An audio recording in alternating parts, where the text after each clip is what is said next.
오늘은 내 아들 준우의 결혼식입니다. 웨딩홀은 하얀 장미가 가득했고 하객들의 웃음소리가 복도 끝까지 울려 퍼졌습니다. 나는 신부 대기실에서 내 며느리가 될 신부를 바라보고 있었습니다. 순백의 드레스를 입은 신부 서희가 거울 앞에서 미소 짓고 있었습니다. 서희의 목에는 눈이 부시도록 빛나는 다이아몬드 목걸이가 걸려 있었습니다. 나는 그 목걸이를 보며 속으로 피눈물을 삼켰습니다. 서희야, 넌 오늘 네 아빠가 죽인 남자의 아들과 평생을 약속하게 될 거야. 내 이름은 에리카 킴입니다. 30년 전 임신한 나를 빗속으로 밀어냈던 한태석의 구두 굽소리는 아직도 내 귀에 선명하게 남아 있습니다. 비에 젖은 아스팔트 위에 쓰러진 채 나는 두 손으로 배를 감싸며 아이를 지키려 했습니다. 그리고 15년 전 내 남편의 기술을 훔쳐 그를 죽음으로 몰아넣은 한태석의 비열한 웃음도 기억합니다. 내 곁에 있는 준우는 친아들이 아닙니다. 하지만 나는 그 아이를 내 심장보다 귀하게 키웠습니다. 억울하게 눈을 감은 아버지를 대신해 한태석의 제국을 무너뜨릴 가장 우아하고 날카로운 칼로 키웠습니다. 어머니 준비됐습니다. 이제 나가시죠. 문 밖에서 들리는 준우의 목소리는 얼음처럼 차가웠습니다. 오늘 이 예식장은 축복의 장소가 아닌 한태석의 죄악을 심판할 단두대라는 걸 준우는 이미 알고 있습니다. 나는 숨을 한번 고르고 천천히 문손잡이를 돌렸습니다. 오늘을 위해 30년을 기다렸습니다. 나의 본래 이름은 오수진입니다. 서울 변두리 작은 봉제 공장 딸로 태어나 대학 진학도 포기하고 22살에 건설회사에 취직을 했습니다. 그곳에서 나는 한태석을 만났습니다. 그는 당시 30살의 젊은 팀장이었습니다. 눈빛이 날카롭고 말에는 군더더기가 없었습니다. 자신이 원하는 것을 얻기 위해서라면 뭐든지 할 수 있는 사람이었습니다. 나는 그런 그가 두렵기도 했지만 시선이 자꾸만 그에게 향했습니다. 그는 나에게 다정했습니다. 따뜻한 밥을 함께 먹고 퇴근길에 바래다 주었고 내가 힘들다고 하면 긴 시간을 들여 이야기를 들어줬습니다. 나는 그것이 사랑인 줄 알았습니다. 하지만 그는 내 사랑을 알면서도 그저 농락했을 뿐이었습니다. 내가 임신 사실을 알린 날 그의 표정이 잔인하게 바뀌었습니다. 차갑고 딱딱하게 굳어버린 그 표정을 나는 지금도 잊지 못합니다. 나는 이미 정혼녀가 있어. 네가 오해한 거야. 그날 밤은 비가 억수같이 쏟아졌습니다. 그는 나를 회사 뒷골목으로 불러냈고 돈 봉투를 내 가슴에 밀어 넣었습니다. 그리고 나를 빗속으로 밀쳐냈습니다. 이 돈 받고 꺼져. 네 뱃속에 그건 내 인생의 오점일 뿐이니까. 나는 젖은 아스팔트 위에 주저앉아 배를 두 손으로 감싸 안고 울었습니다. 그 순간 어둠 속에서 달려온 검은 차의 전조등 불빛이 내 시야를 덮쳤습니다. 날카로운 타이어 소리와 함께 나는 공중으로 떠올랐다가 차가운 아스팔트 위로 떨어졌습니다. 눈을 떴을 때는 병실이었고 의사는 더 이상 예전의 얼굴로는 돌아갈 수 없다고 말했습니다. 그리고 그 사고로 아이를 잃었습니다.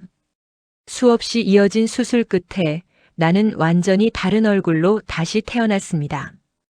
그 얼굴 위에 남은 건 단 하나. 한태석, 그 이름이었습니다. 반드시 돌아오겠다고. 반드시 이 원수를 갚겠다고 말입니다. 그 참혹한 시간을 지나 새로운 사람을 만나기까지 10년이 걸렸습니다. 그 10년 동안 나는 야간 대학을 다니며 회계를 배웠고 중소무역회사에서 일하며 돈을 모았습니다. 그리고 32의 봄 나는 박성진이라는 남자를 만났습니다. 성진건설의 대표 박성진. 그는 한태석과는 완전히 달랐습니다. 말보다 행동이 앞섰고 약속을 반드시 지켰으며 자신보다 약한 사람 앞에서 절대로 목소리를 높이지 않았습니다. 성진은 나의 과거를 묻지 않았습니다. 내가 가진 과거의 상처를 알고도 도망치지 않았습니다. 수진 씨, 당신이 지나온 길이 어떻든 나는 당신의 지금 이 모습이 좋습니다. 그 말 한마디는 큰 위로가 되었고 나는 끝내 눈물을 참지 못했습니다. 우리는 작은 결혼식을 올렸습니다. 성진에게는 전처 소생의 아들이 하나 있었습니다. 5살의 사랑스런 아이 박준호. 눈이 크고 입술이 얇고 아빠를 닮아 말보다 행동이 먼저인 아이였습니다. 나는 준우를 처음 품에 안았을 때부터 이 아이가 내 아이라는 걸 느꼈습니다. 피로 이어지지 않아도 나는 이 아이의 어머니라는 것을요. 나는 10년 만에야 비로소 행복함을 느꼈습니다. 성진의 회사는 작았지만 탄탄했습니다. 그는 5년간 신도시 개발을 위한 환경 정화 기술을 독자적으로 개발했고 마침내 특허 등록을 눈앞에 두고 있었습니다. 그 기술이 세상에 나오는 날 성진건설은 중견기업의 반열에 오를 예정이었습니다. 우리 가족의 삶도 달라졌을 겁니다. 하지만 그 순간이 오기 전에 한태석이 나타났습니다. 한태석이 성진의 사무실에 찾아온 것은 어느 가을날이었습니다. 나는 사무실 밖에서 기다리고 있었고 유리창 너머로 두 남자를 바라봤습니다. 한태석은 성진에게 제안을 했습니다. 기술 공동 개발이라는 명목으로 계약서를 들이밀었습니다. 표면상엔 동등한 파트너십이었습니다. 하지만 그 계약서의 독소 조항들을 성진은 끝내 꿰뚫어 보지 못했습니다. 나는 그날 한태석의 얼굴을 멀리서 다시 봤습니다. 15년이 지나도 그 눈빛은 여전했습니다. 자신이 원하는 것을 향해 달려드는 하이에나의 눈이었습니다. 나는 두근거리는 가슴을 억누르며 성진에게 말했습니다. 계약하지 마요. 믿을 수 없어요. 그 사람은 과거에도 그랬어요. 하지만 성진은 웃었습니다. 걱정하지 마. 내가 알아서 할게. 그것이 성진이 내게 약속한 마지막 다짐이었습니다. 3달 후 계약이 체결됐습니다. 그로부터 2달 후 한태석은 계약서의 독소 조항을 이용해 기술 소유권 전체를 자신의 회사로 이전했습니다. 성진은 강하게 항의했고 곧바로 변호사를 선임했습니다. 법원에 가처분 신청을 냈습니다. 하지만 한태석의 손길은 법원에도 언론에도 모든 곳에 닿아 있었습니다. 소송은 패소했고 회사는 폐업했습니다. 성진은 그 충격을 이기지 못하고 심장 발작으로 쓰러졌습니다. 그리고 사흘 만에 세상을 떠났습니다. 준우는 그때 12살이었습니다. 나는 성진의 장례를 치르는 내내 한 방울의 눈물도 흘리지 않았습니다. 울 시간이 없었습니다. 아니, 울면 안 된다는 것을 알았습니다. 우리가 여기서 무너지면 우리의 복수 역시 끝나버릴 테니까요. 그날부터 오수진은 죽었습니다. 에리카 킴으로 다시 태어났습니다. 나는 준우와 함께 미국으로 떠났습니다. 수중에 있는 전 재산은 2천만 원이 조금 넘었습니다. 그 돈으로 준우를 학교에 보냈고 나는 낮에는 식당에서 일하며 밤에는 재무 관련 분야를 공부했습니다. 나에게는 숫자적 재능이 있었습니다. 어떤 자산이 저평가되어 있는지, 어느 시장에서 돈이 빠져나가고 어디로 흘러들어가는지 숫자를 보면 그 뒤에 숨겨진 흐름이 보였습니다. 성진의 회사에서 일하며 익힌 감각이 나를 배신하지 않았습니다. 3년 후 나는 소규모 투자에서 처음으로 수익을 냈습니다. 5년 후엔 뉴욕의 작은 투자 자문사를 인수했습니다. 10년 후 에리카 킴은 아시아계 자본시장에서 가장 주목받는 펀드 매니저 중 한 명이 됐습니다. 그동안 준우는 훌륭하게 자랐습니다. 아버지를 닮아 과묵하고 단단했지만 눈빛만은 서늘하게 빛났습니다. 준우가 18살이 되던 해 나는 준우에게 모든 진실을 말했습니다. 준우야, 이제는 네가 알 때가 됐다. 네 아빠에게 무슨 일이 있었는지. 준우는 내 이야기를 끝까지 듣는 동안 한 번도 울지 않았습니다. 두 주먹을 무릎 위에 올려놓은 채 창밖의 먼 곳을 바라보고 있었습니다. 그리고 긴 침묵 끝에 입을 열었습니다. 어머니, 저에게 방법을 알려주세요. 나는 그날 밤 준우를 꼭 안아줬습니다.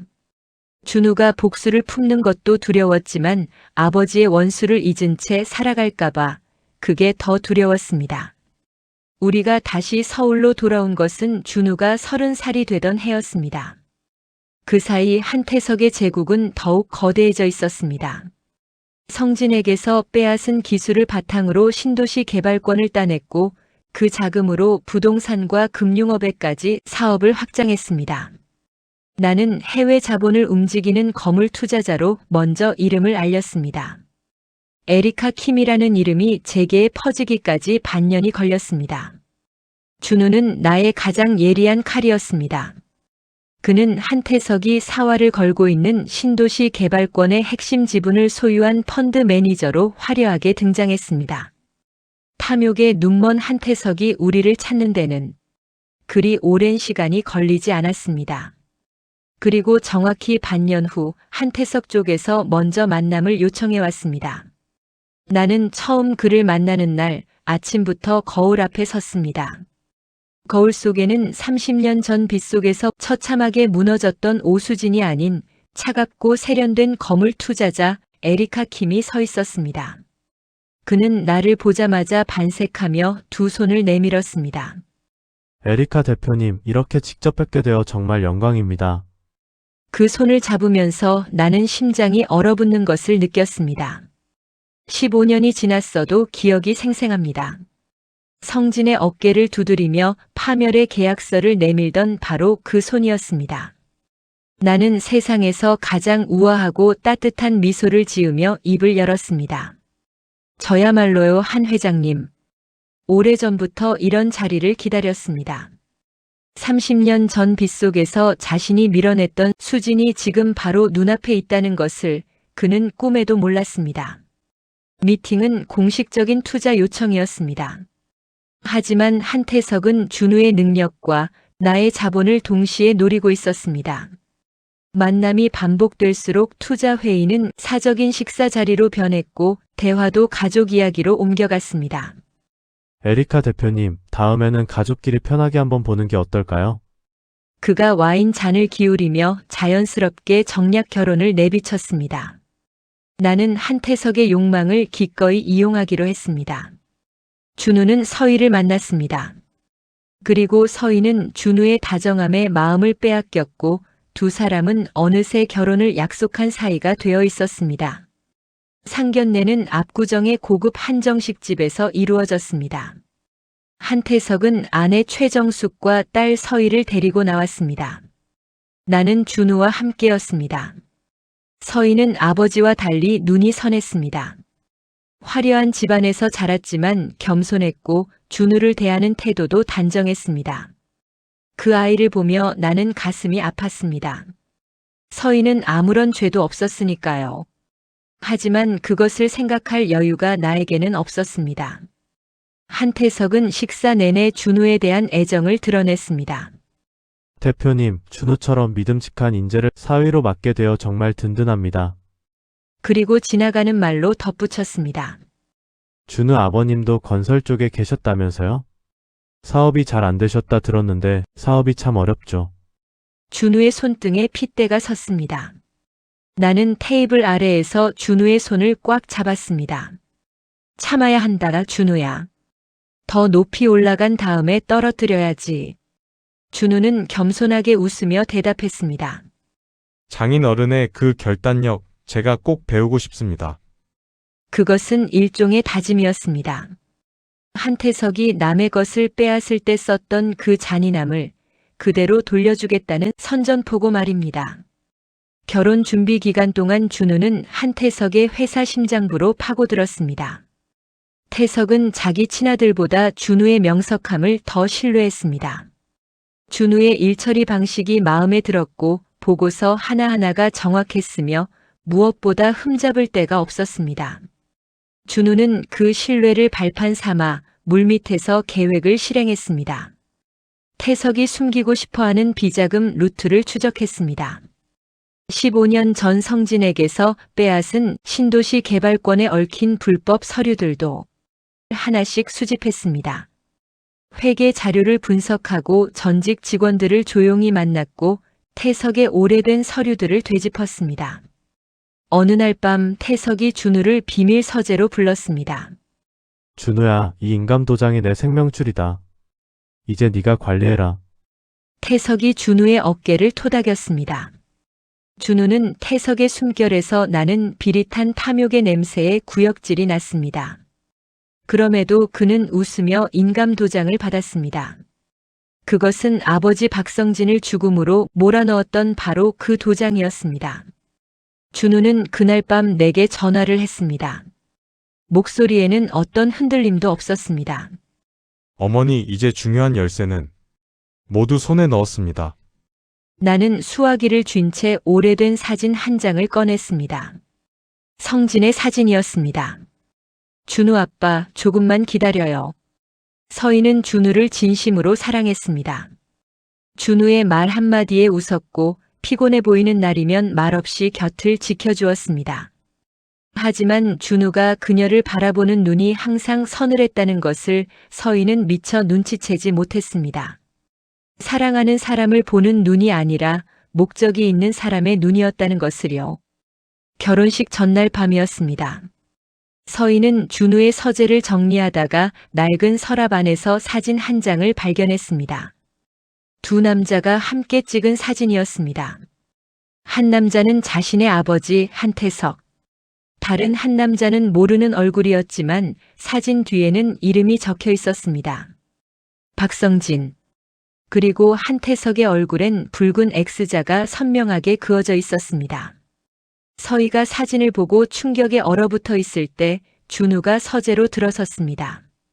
준우를 본 서희는 잠시 말을 잃었다가 가까스로 입을 열었습니다. 준우 씨, 이게 뭐야? 서희의 목소리가 날카로워졌습니다. 왜 우리 아빠 사진에 이런 짓을? 준우는 아무 말 없이 서희의 손에서 천천히 사진을 가져갔습니다. 그리고 묵묵히 불을 붙였습니다. 서희는 타오르는 사진을 바라보며 입술을 떨었습니다. 서희야, 넌 아직은 아무것도 몰라도 돼. 내일 결혼식 끝나고 전부 다 말해줄게. 그것은 준우가 서희에게 건넬 수 있는 마지막 배려였습니다. 서희는 그 말의 의미를 끝까지 이해하지 못했습니다. 그리고 밤새 잠을 이루지 못했습니다. 결혼식 1시간 전이었습니다. 나는 한태석을 홀 뒤편의 작은 응접실로 따로 불렀습니다. 직원이 문을 열어줬고 한태석은 별 생각 없이 들어왔습니다. 응접실 문이 닫히는 순간 나는 한태석을 똑바로 응시했습니다. 태석 씨. 그의 얼굴이 순식간에 굳어졌습니다. 에리카 대표의 입에서 태석 씨라는 말이 나오는 순간 한태석의 머릿속이 하얘졌습니다. 30년 전 비 오는 날, 네 구두에 밟혔던 여자를 기억해? 한태석의 눈동자가 흔들렸습니다. 지진이라도 난 것처럼 온몸이 떨리기 시작했습니다. 수진이? 네가 어떻게? 네 얼굴이 왜? 나는 차갑게 웃었습니다. 30년 전 네가 나를 버리고 가던 날 오수진은 죽었어. 뱃속의 아이와 함께. 그런데 왜 네가 준우의 엄마인 거야? 준우가 누구 아들인 줄 알아, 한 회장? 당신이 기술을 빼앗아 회사를 무너뜨리고 죽음으로 몰아넣었던 박성진 대표의 아들이야. 한태석은 충격으로 숨이 막혔습니다. 당신이 가장 믿고 있는 그 사위가 처음부터 당신의 숨통을 끊으러 온 자객이라는 거야. 태석은 가슴을 잡으며 휘청거렸습니다. 나는 서늘한 웃음을 지었습니다. 벌써 쓰러지면 안 되지. 당신 딸이 지옥으로 입장하는 것을 두 눈으로 직접 보라고. 드디어 결혼식이 시작됐습니다. 한태석은 충격에 빠졌지만 결혼식을 중단할 수는 없었습니다. 화려한 버질로드 위로 태석은 서희의 손을 잡고 천천히 입장했습니다. 하지만 그의 다리는 이미 힘이 풀려 바들거렸습니다. 서희는 아버지의 손이 차갑게 식어 있다는 것을 느꼈지만 그 이유를 알 수 없었습니다. 하객들은 환호했습니다. 천장에서 꽃잎이 날리고 사진 기자들의 플래시가 터졌습니다. 단상에 선 준우는 웃고 있었지만 그 눈빛에는 결심이 내려져 있었습니다. 주례가 시작되려는 찰나였습니다. 예식장의 대형 스크린에 갑자기 영상이 흘러나왔습니다. 그것은 한태석이 15년에 걸쳐 저지른 모든 범죄의 기록이었습니다. 성진건설과의 계약 서류 조작, 특허 소유권 불법 이전, 신도시 개발권 취득을 위한 뇌물 제공, 횡령 및 분식 회계, 그리고 임신한 여자를 버렸던 과거까지 하객들이 웅성거리기 시작했습니다. 태석의 아내 정숙이 벌떡 일어났습니다. 태석은 두 눈을 질끈 감았습니다. 그때 준우가 마이크를 잡았습니다. 오늘 이 결혼은 사기입니다. 한태석 회장은 내 아버지인 박성진 대표를 죽인 살인자입니다. 예식장이 터질 듯한 비명과 욕설로 난장판이 되었습니다. 서인은 웨딩드레스를 입은 채 그 자리에 주저앉았습니다. 두 손으로 귀를 막고 소리도 없이 울었습니다. 한태석은 거품을 물며 쓰러졌습니다. 나는 예식장 맨 앞줄에 앉아서 그 모든 장면을 바라봤습니다. 30년을 기다린 순간이었습니다. 한태석의 제국은 그날 이후 하루하루 무너져 내렸습니다. 검찰이 수사에 착수했습니다. 주요 임원들이 구속됐고 회사는 법정 관리에 들어갔습니다. 준우는 아버지가 빼앗겼던 모든 것들을 법적으로 되찾아오기 시작했습니다. 특허권 반환 소송에서 승소하고 신도시 개발권 관련 손해배상도 인정받았습니다. 15년 전 성진이 쌓아 올렸던 것들이 하나씩 제자리로 돌아왔습니다. 한태석은 뇌졸중으로 쓰러져 반신불수 상태가 됐고 요양원으로 옮겨졌습니다. 서인은 정신적 충격으로 입원했습니다. 사랑했던 남자가 처음부터 자신의 아버지를 무너뜨리러 온 사냥개였다는 사실을 감당하지 못했습니다. 재판이 끝나고 준우가 찾아왔습니다. 그 아이는 오랫동안 말이 없었습니다. 창밖에 서울 야경을 바라보다가 천천히 입을 열었습니다. 어머니, 이제 아버지 편히 쉬시겠죠? 나는 준우의 손을 꽉 잡았습니다. 준우야, 난 네가 정말 자랑스럽단다. 아버지도 분명 그러셨을 거야. 나는 성진의 납골 땅을 찾았습니다. 15년 만에 처음으로 나는 그 앞에서 서럽게 울었습니다. 다 됐어, 준우 아빠. 이제 다 끝났어. 나는 요양원으로 태석을 찾아갔습니다. 그는 복도 끝 햇볕도 잘 들지 않는 병실에 홀로 누워 있었습니다. 한때 대한민국 재계를 호령하던 오만한 눈빛은 이제 초점도 없이 천장만을 떠돌고 있었습니다. 나는 그의 침대 옆에 앉았습니다. 이 순간을 30년 동안 수백 번도 넘게 상상했습니다. 그런데 막상 앞에 서고 보니 분노도 쾌감도 없었습니다. 그냥 늙고 망가진 남자가 있었습니다. 나는 그의 귀에 입술을 바짝 갖다 대고 조용히 말했습니다. 태석 씨, 억울해서 눈도 못 감겠지? 태석의 손가락이 미세하게 떨렸습니다. 아직 내 말을 알아듣는 듯 했습니다. 당신이 그토록 멸시하며 빼앗아간 신도시 개발권. 당신이 무능한 놈이라고 비웃었던 그 남자의 아들이 이제 주인이 됐어. 나는 잠시 멈췄다가 말을 이었습니다. 준우를 사위로 삼았을 때 제국을 지킬 방패를 얻었다고 믿었겠지. 하지만 아니야, 태석 씨. 당신이 평생 일군 그 화려한 성체, 당신이 짓밟았던 그 남자의 아들 거야. 태석의 눈에서 한 줄기 눈물이 흘러내렸습니다. 그 눈물은 참회가 아니었습니다. 자신이 평생 쌓아온 모든 것이 원수의 자식에게 통째로 넘어갔다는 비참함이었습니다. 아, 참. 서희 소식도 궁금하지. 자기가 사랑한 남자가 아버지를 무너뜨리기 위해 자기를 이용했다는 걸 알고는 정신을 놓아버렸어. 축하해, 한태석. 당신이 직접 만든 지옥이 완성됐어. 나는 그대로 병실을 나왔습니다. 요양원 입구에는 어느새 굵은 빗줄기가 쏟아지고 있었습니다. 30년 전 나를 비참하게 밀어냈던 그날의 빗줄기처럼 차가운 비였습니다. 나는 빗속으로 한 걸음 내디뎠습니다. 그 순간 누군가 우산을 씌워주었습니다. 고개를 드니 준우가 서 있었습니다. 어머니 가요. 15년 동안 내가 정성으로 키운 사랑스런 내 아들 준우였습니다. 준우는 말없이 내 어깨를 감싸 쥐고 우산을 기울였습니다. 준우의 한쪽 어깨가 젖는 것을 보며 나는 비로소 깨달았습니다. 내가 그토록 증오한 건 한태석이었지만 내가 살아갈 수 있었던 이유는 내 곁에 이 아이였습니다. 준우야, 이제 다 끝났다. 정말로. 네, 어머니. 이제 그 사람들 이름 우리 인생에서 지워버려요. 우리 앞으로 행복하게만 살아요. 준우와 나는 쏟아지는 빗속을 뚫고 함께 걷기 시작했습니다. 우리는 비 내리는 거리 너머 아직 보이지 않는 평범한 내일을 향해 천천히 발을 내디뎠습니다. 이 이야기가 마음에 남았다면 다음 보석함도 함께 열어주세요.